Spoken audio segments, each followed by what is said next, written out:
Nah, selanjutnya yaitu bagian penentuan letak unsur dalam SPO. Sebelum kita belajar tentang bagaimana cara menentukan letak unsur dalam SPO, kita akan belajar tentang SPO itu sendiri secara singkat. Nah, jadi yang perlu teman-teman ketahui di sini ada beberapa hal terkait istilah dalam SPO. Jadi ada yang namanya golongan dan juga periode. Nah, apa yang dimaksud dengan golongan dan apa yang dimaksud dengan periode? Oke.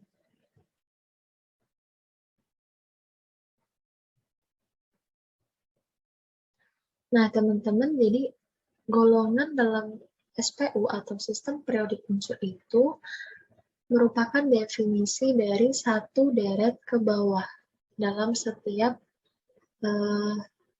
kolom ya. Jadi satu kolom, setiap kolom ini itu disebut dengan golongan. Ya, jadi deret ke bawah atau deret vertikal itu disebut dengan golongan. Sedangkan untuk periode adalah satu deret dari kiri ke kanan. Satu deret dari kiri ke kanan atau disebut juga dengan deret horizontal. Ini periode.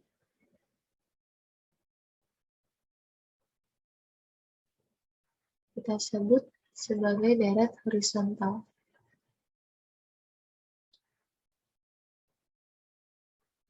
Nah, di sini penyebutannya untuk golongan itu definisi dari deret vertikal dan periode untuk definisi deret horizontal ya. Jadi dari atas ke bawah ini periode 1, 2, 3,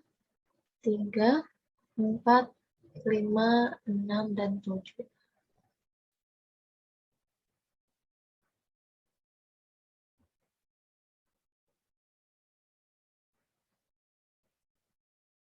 Lalu bagaimana dengan baris yang paling bawah? Ya, jadi ini. Nah, dua baris ini itu termasuk ke dalam periode 6 dan 7. Jadi ini masuk ke dalam sini, ya. Untuk golongannya tidak ada, teman-teman. Jadi ini hanya termasuk ke dalam periode 6 dan 7.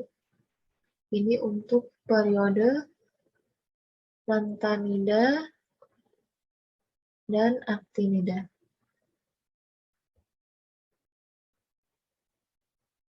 Ya, jadi khusus dua ini.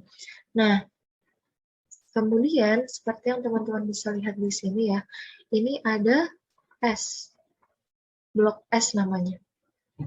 Jadi untuk dua golongan yang paling kiri, ini kita sebut sebagai unsur blok S.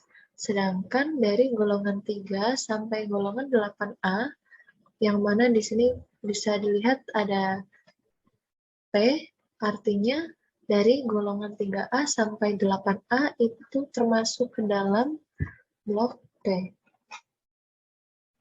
Lalu untuk yang di tengah, yang mana merupakan golongan 3B sampai 2B, ini adalah blok B.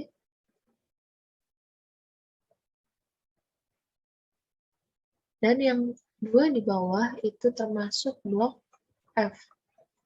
Artinya apa? Untuk masing-masing blok itu menandakan letak elektron valensi di subkulit apa. Jadi ketika suatu atom berada di dalam blok S, maka atom tersebut memiliki elektron valensi atau elektron terakhirnya itu berada di subkulit S. Sedangkan untuk blok P artinya setiap atom yang ada di blok P itu memiliki elektron valensi atau elektron terakhir yang bertempat di subkulit P. Pun untuk blok D maupun blok F seperti itu. Bisa dipahami ya sampai sini? Oke, nah lalu bagaimana cara kita untuk menentukan letak suatu unsur dalam sistem periodic table? Jadi hal yang paling utama, hal terpenting yang harus kita pahami sebelum menentukan letak unsur dalam SPO, yaitu ada dua. Yang pertama, tentang kulit atom dan tentang jumlah elektron valensi dalam atom tersebut. Nah, seperti yang kita tahu ya teman-teman, bahwa dalam SPU itu kan banyak sekali atom yang ada. Nah, penentuan atau urutan dari atom-atom tersebut itu didasarkan pada kemiripan setiap atomnya. Nah, kemudian bagaimana cara kita memprediksi letak suatu unsur dalam SPU tersebut? Jadi ada 3 langkah yang perlu kita lakukan, yaitu yang pertama adalah menuliskan konfigurasi elektron.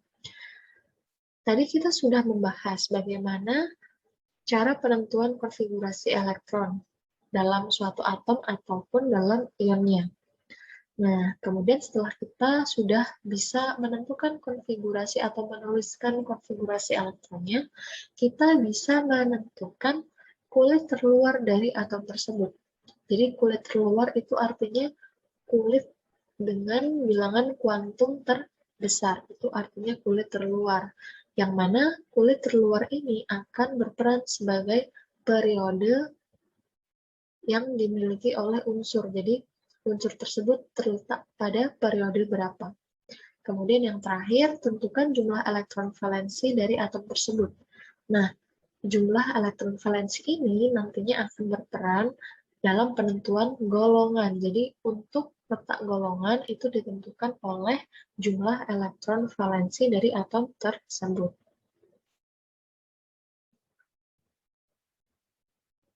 Oke. Nah, mari kita coba untuk menerapkannya pada atom karbon ya. Tadi langkah pertama yang harus kita lakukan dalam penentuan letak unsur dalam SPU, yaitu dengan cara menentukan konfigurasi elektronnya. Nah, dari sini kita sudah mendapatkan satu informasi penting, yaitu ada nomor atom yang akan kita gunakan untuk menuliskan konfigurasi elektronnya. Ya, jadi ini nomor atom digunakan untuk menuliskan konfigurasi elektron. Setelah kita menuliskan konfigurasi elektron dari atom tersebut, yaitu atom karbon, 1s2, 2s2, dan 2p2, kemudian kita tentukan elektron terakhir. Ya, jadi tentukan elektron terakhirnya itu yang mana, kayak gitu. Ternyata elektron terakhirnya yaitu 2p2. Jadi ini adalah elektron terakhir. Nah, setelah itu coba kita cek kulit terluar yang dimiliki oleh atom tersebut. Ternyata kulit terluar ditandai dengan bilangan kuantum terbesar ya. Bilangan kuantum terbesar adalah 2. Jadi di sini kulit terluarnya sama dengan 2. Nah, kulit terluar ini akan berperan dalam penentuan periode. Ya, jadi kulit atom terluar akan berperan sebagai periode, letak periode. Kemudian, berapakah jumlah elektron valensi yang dimiliki oleh elektron terakhir? Ternyata elektron valensi yang dimiliki oleh elektron terakhir ini yaitu 2. Untuk penentuan golongan itu dilihat dari elektron terakhir ditambah dengan elektron pada subkulit S yang terdekat, yaitu di depannya kan di sini ada subkulit S dengan jumlah elektron 2. Jadi elektron terakhirnya ditambahkan dengan elektron pada subkulit S terdekat, yaitu 2. 2 ditambah 2 sama dengan 4. Jadi untuk atom karbon itu terletak pada periode 2 dan golongan 4A. Jadi kenapa 4A? Jadi untuk golongan ini ada 2 macam ya, untuk golongan A dan golongan B. Nah, golongan A itu meliputi blok S dan blok P. Jadi untuk atom-atom ataupun unsur-unsur yang berada di blok S dan blok P itu masuk ke dalam golongan A, sedangkan golongan B itu meliputi unsur-unsur dalam blok D dan blok F. Ya, jadi kita lihat elektron terakhirnya dia berada di subkulit apa. Kalau misalkan elektron terakhirnya di subkulit P, berarti dia golongan A. Kalau misalkan subkulit S, berarti masuk ke golongan A juga. Nah, untuk subkulit D dan subkulit F yang dimiliki oleh elektron terakhir, maka dia termasuk ke dalam golongan yang B. Oke, mari kita coba ke contoh yang lainnya.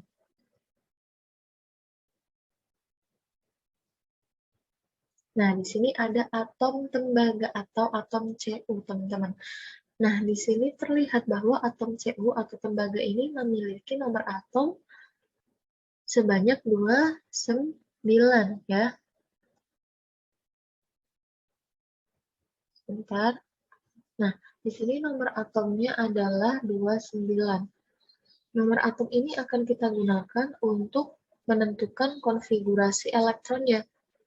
Nah, ternyata ketika kita sudah menuliskan konfigurasi elektronnya, didapatkan 1s2, 2s2, 2p6, 3s2, 3p6, 4s1, dan 3d9.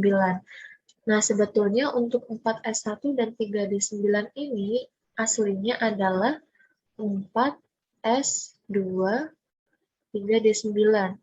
Nah, karena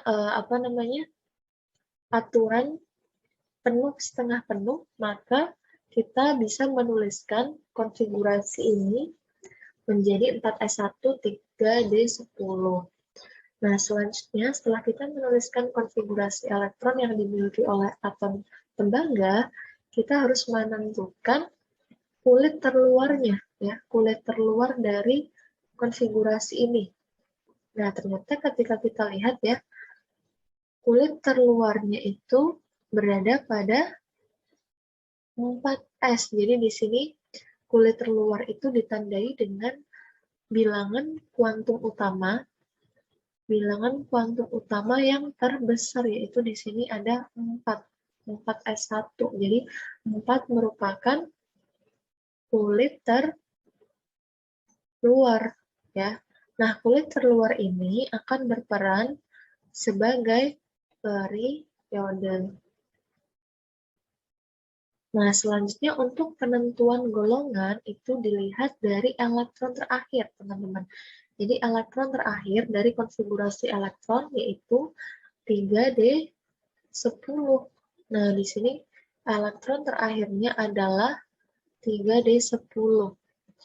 Nah, untuk penentuan golongan itu sendiri bisa dilakukan dengan menjumlahkan elektron pada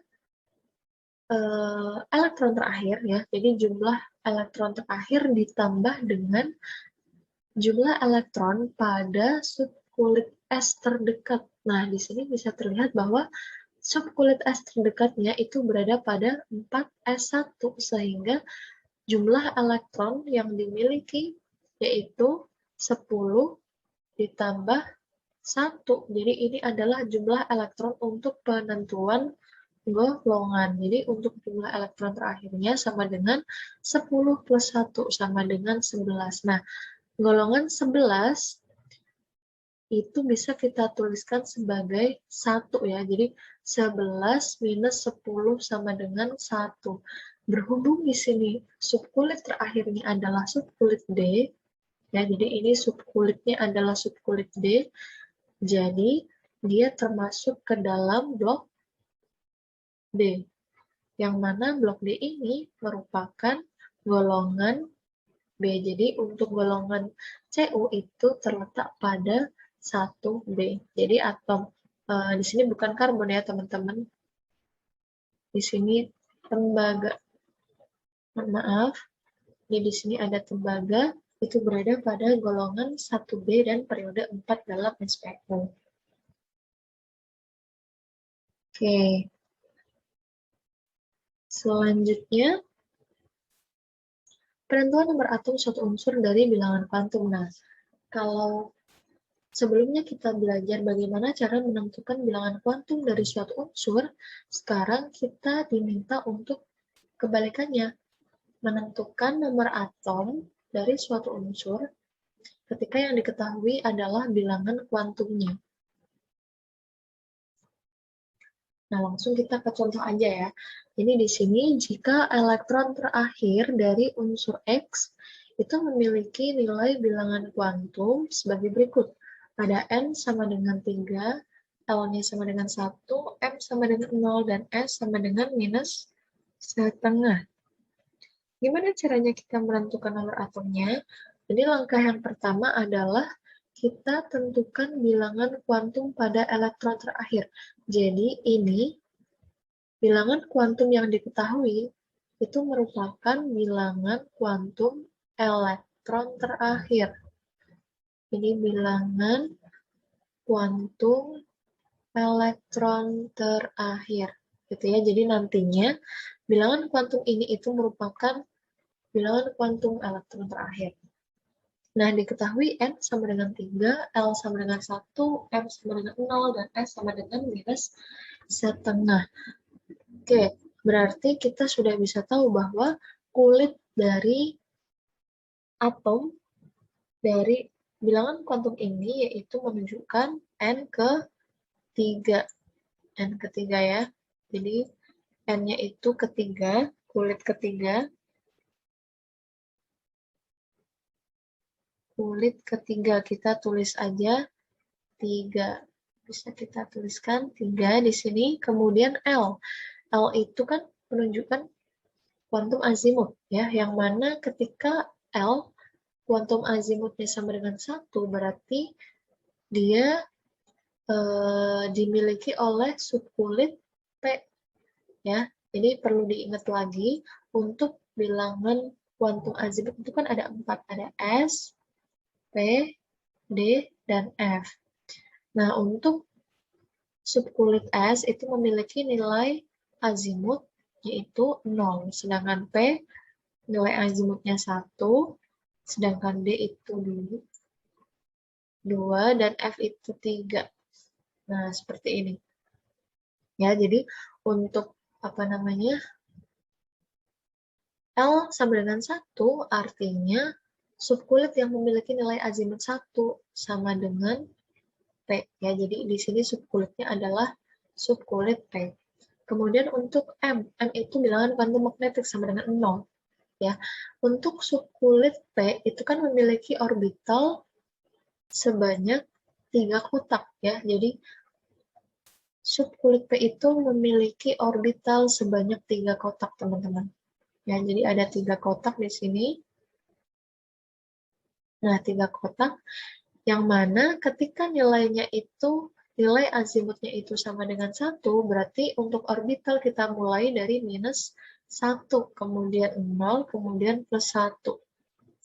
Nah, ketika di sini M menunjukkan sama dengan 0, berarti orbital yang akan ditempati oleh elektron terakhir itu berada pada orbital dengan nilai 0, kayak gitu. Nah, selanjutnya kita tentukan gimana elektron yang menempati orbital 0 itu, apakah dia arah panah ke atas dengan tanda positif setengah atau arah panah ke bawah, kayak gitu kan.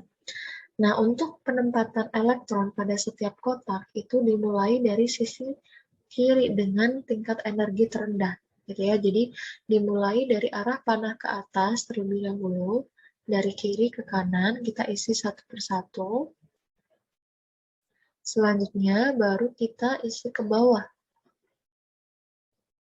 Nah, jadi kan udah mentok nih sampai yang terakhir. Baru kita pindah ke awal dengan posisi arah panah ke bawah kayak gitu. Nah, di sini dia kan minus setengah ya kalau di soal ya. Diketahui S-nya atau arah spin-nya itu setengah alias dia pasti yang arah ke bawah. Jadi pasti dia elektron terakhirnya di sini, yaitu elektron kedua di orbital 0 kayak gitu. Sehingga jumlah total elektron pada orbital P yaitu sebanyak 5. Kenapa nggak diterusin sampai plus 1? Karena di sini diketahui bahwa orbital yang ditempati oleh elektron terakhir itu terletak pada orbital 0, jadi bukan orbital plus 1. Itu teman-teman. Jadi bisa kita simpulkan bahwa bilangan kuantum pada elektron terakhir yang dimiliki oleh atom tersebut itu 3p5. Jadi ini adalah bilangan kuantum elektron terakhir. Ya, sama kan ya? Bilangan kuantum elektron terakhir. Nah, setelah kita mengetahui bilangan kuantum elektron terakhir, barulah kita menuliskan konfigurasi lengkapnya ke depan kayak gitu. Jadi kita tuliskan konfigurasinya dari awal sampai dengan 3p5 elektron terakhirnya tadi. Baru setelah itu kita menjumlahkan semua elektron yang dimiliki oleh masing-masing subunit sampai dengan elektron terakhir. Ternyata jumlah elektron itu sama dengan nomor atom, yaitu sebesar 17. Oke, bisa dipahami ya?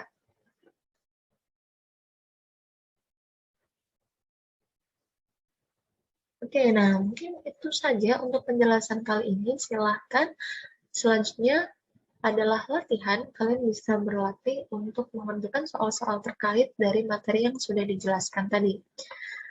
Oke, terima kasih teman-teman semua. Semoga hari ini selalu menyenangkan. Assalamualaikum warahmatullahi wabarakatuh.